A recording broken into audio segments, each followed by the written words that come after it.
Hello, thank you for coming back to my kitchen. It's nice to see you all again. Today I have been making these delicious Victoria scones. I was about to say these delicious little Victoria scones, but they're big Victoria scones. The recipe is from my Biro cookbook. This is the 40th edition, which came out in 2007 according to Google, but apparently the Victoria scones recipe was first published in 1929 in the Biro cookbook, so it's quite an old recipe. Why it was published in 1929 as Victoria scones, I don't know, because George V was on the throne then, not Victoria, but it might have been that the Victoria scones were around then and that was just the first time that they were published. These are lovely scones. They look like little crowns. They have a split in the middle, a cross split, and a cherry for each jewel. They look like little crowns, so I thought I'd make them for this Queen's Jubilee. So they are big scones. I used 8 ounces of flour in this recipe, which normally makes 8 scones, but this makes 4 scones, but you would only serve 1 scone per person. So if you have more than 4 people, you're going to have to double the recipe. You only serve 1 per person, and you split the scone, so you cut it on the cross, so you have a quarter.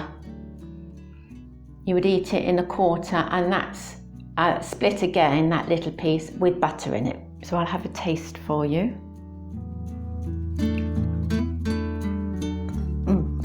Oh, that's so delicious. If you can put jam in it, you can put clotted cream and jam in, but with the cherry on the top, it might be nice to put clotted cream and cherry jam. But I've just got butter in them today, so I'm going to try a bit with the cherry on. So let's get on with showing you how I made them. So to start, I'm just going to grease a baking tray, and I'm greasing this with butter. And we will put our oven on, and that's 200, or if you've got a fan oven, that's 180. If you're Fahrenheit, that's 400. So next we need to sieve 8 ounces or 225 grams of self-raising flour.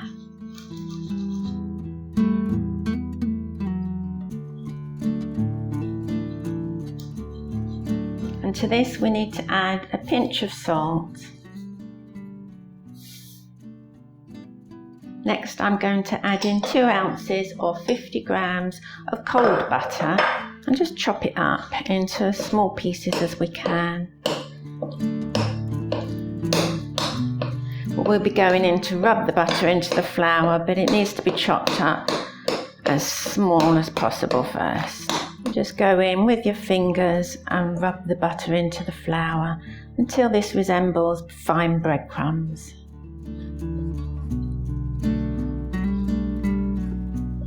You'll see when it's done, because it will look more like a crumb than a powdery flour. There, that's perfect. And set that aside and we'll get the egg and milk mixture ready. In my jug, I'm going to crack 1 egg.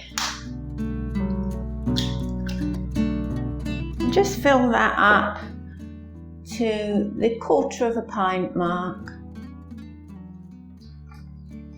and give that a whisk.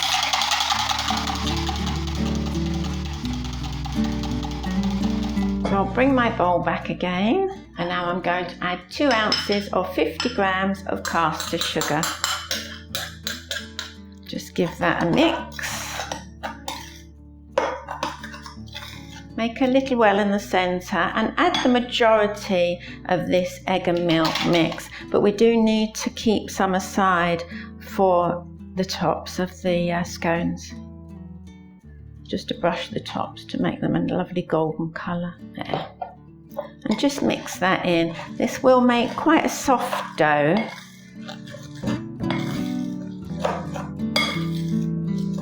Once we got it to that kind of consistency, we'll tip it out onto a floured work surface. So just sprinkle the work surface or a board with your flour, and then we'll just tip the mixture onto the work surface and give it a little knead, using a little more flour if needed.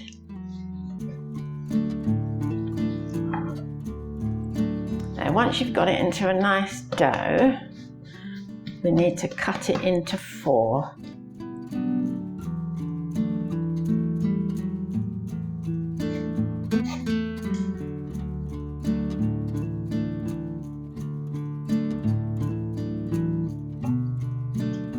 Shape each quarter into a round.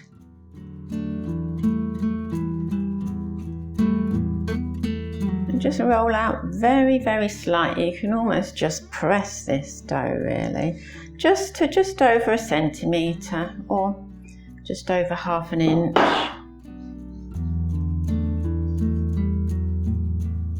And lift that off and place it on the baking tray. We'll do the same for each one.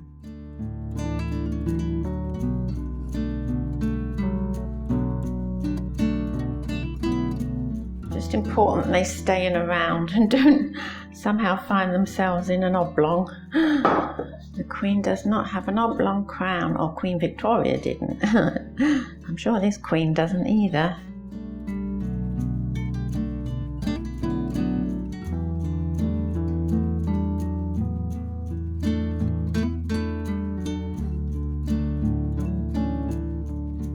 So when the scones are on the baking tray, we need to cut each with a cross on the top to make that split at the top.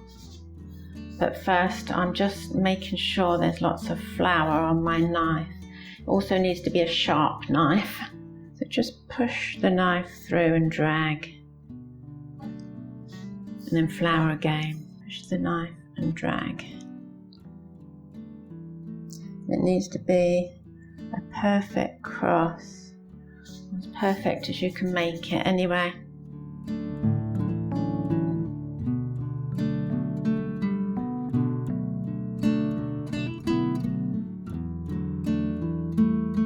Apart from making these scones look like crowns, this also divides the scone because they're very large scones, so it divides it in a more manageable size to eat.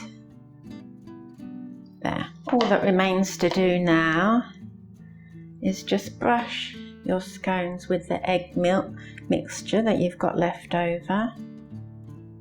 And you can go down the sides of these scones. On ordinary scones you want them to split at the sides, so you wouldn't brush the egg mix down the sides, but these you can because they're going to split in the cross. So I'm just going to grab a cherry. You're going to have to get a nice cherry. We don't want any squash cherries because they're going to be on show. So ½ a cherry and pop it in the scone, and this makes the jewels in the crown.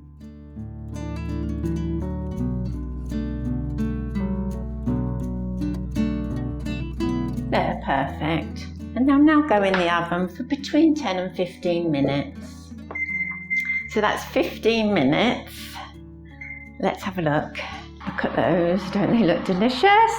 And they smell so nice. So as I said, my scones took 15 minutes today.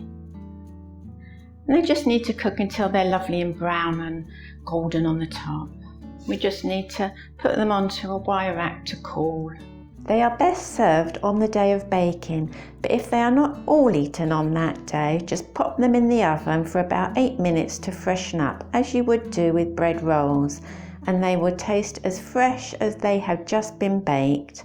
And remember, before you go, please give me the thumbs up and subscribe if you haven't already, and I hope to see you again next week.